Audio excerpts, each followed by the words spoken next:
South Trinidad is home to some of the country's best kept secrets. And today, we're about to visit one of these spots. As we get ready to commemorate Indian Arrival Day, welcome to the Mud House Museum in Avocat Village, Fyzabad. I actually grew up just about 2 minutes away from here. For the first 18 years of my life, I lived in Accra Trace, which is right down the road. And with it being Indian Arrival Month, I thought that this would be a wonderful opportunity for us to visit the Mud House Museum, as well as to understand a little bit of the history and the legacy behind it, and the importance of maintaining something like this. So if you could start off firstly by telling us a little bit about the actual structure of the Mud House, how it was built, the materials that were used, and that sort of thing. This Mud House Museum is actually 3 buildings: the Pucko House, the Village Center, and the Mud House Museum itself. Right. The Mud House has a very unique design, and it's fascinating that the Mud House design actually came from the Garud Puran.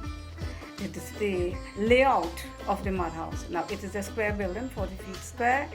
The design of the Mud House itself came from the scriptures of the Hindus. The sleeping area is a little inside.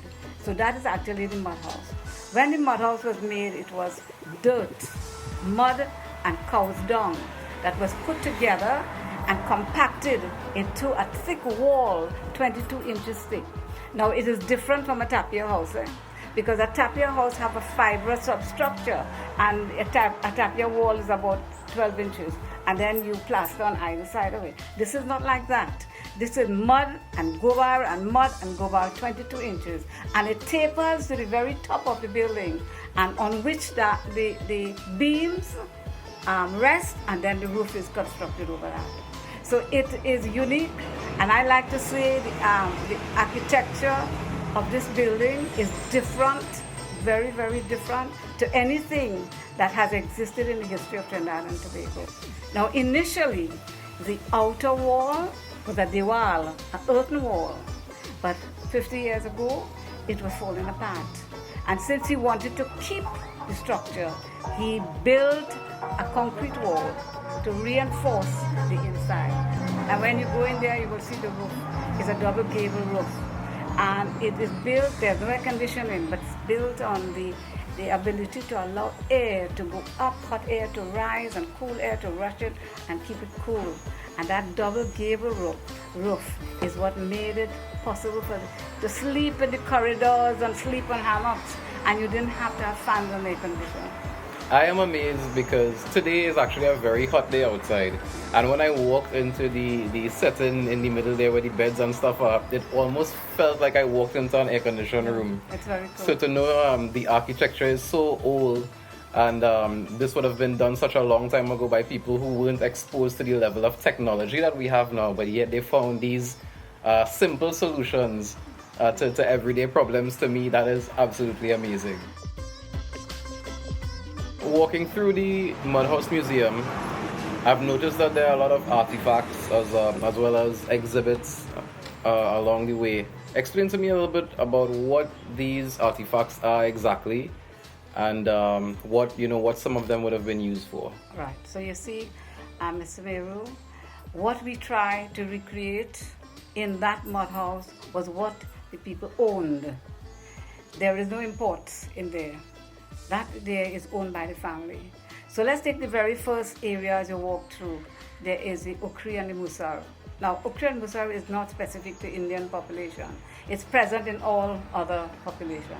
And it has been used to in medicine, to pound the drugs, to make the drugs. So it's called a mortar and pestle. Mm-hmm. And here, this one is made out of wood. It is made out of the trunk of a tree.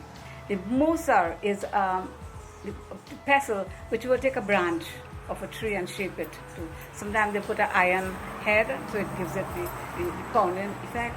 And so the ukri and the musar was used to grind anything that you wanted to grind to pulp. Here in this mud house, when the cocoa was roasted, and you take your hand and you peel every cocoa grain, And then you have all the cocoa beans now. You put it in okra and musa, and you put a little cinnamon leaf and some spice and nutmeg and all of that, and you pound it. You've made a pulp in which you gathered together and made this hard cocoa ball. I don't know if you've ever seen. One of the grate. Yeah, they grate it and boil it in hot water and put cow's milk and they make cocoa tea. Yeah. Right. So that's the first artifact. Then they remember clothes was never, we had no kipalanis at the time in 1885. There was no kipalanis. So all clothes was homemade. When Chatoor sold his cocoa and he went to Port of Spain, he would buy a bolt of cloth. All the young girls and all the boys wear the same plaid shirt and dress. So it was made on the machine. Right? We take pride in talking about the Jata. The Jata was the artifact that turned the culinary delights of the East Indian population to where it is today. The Jata, while it does exist in India, 2 grinding stones, was actually brought from England to grind the feed for the horses. And when the planters no longer wanted them, the Indians acquired them. And then the Indians would also go on the mountain and take out the stone, and by the beach and take out the stones, and they would chisel grooves onto them and make them these grinding stones. They would bring them back. So the Jata is, I would say, the most fantastic tool or acquisition that any East Indian population had. And we boast of having the story of the dal puri. As a matter of fact, it was told to us by Homraji Panchu. She said, you know, they got a ration. When the Indians worked on the plantation, you got a ration. You are left over some things until the next week. And so this lady was left over dal and flour. And she had prepared a meal, a dinner meal, because the husband is coming home and you better have food. Anyway, so she decided to boil the dal. And she boiled the dal and she grind it in the Jata. And she add her little spices and pepper and garlic and onion and herbs from around the place to it. And then she knead the flour and she fill it inside the flour and she made a loaf. And she roll it out and she cooked the dal puri. And then her husband comes home. So she presents him with this dal puri. So he looks at it, he tears it up. He can't figure out what he is thinking, he can't figure it out. So he took out his belt and started beating her. And he said to her, so she replied, she said, na puchis, na pachis, lage hamke maris. Without asking me a question, you are beating me. And he said to her, na pol na dol, kaise medaris. You have not made a hole in this thing. How did you put the dal inside? You must be a witch. Right? So then she explained to him how this miracle of a dal puri was made. When she asked us to curate this museum, we thought that what we would do is go back to 1885 and put things in perspective. Because museums could be any time. You could create something that's modern. We wanted to capture the essence of the 1885 and the life of the Indian people when their contract ended after 10 years of indentureship.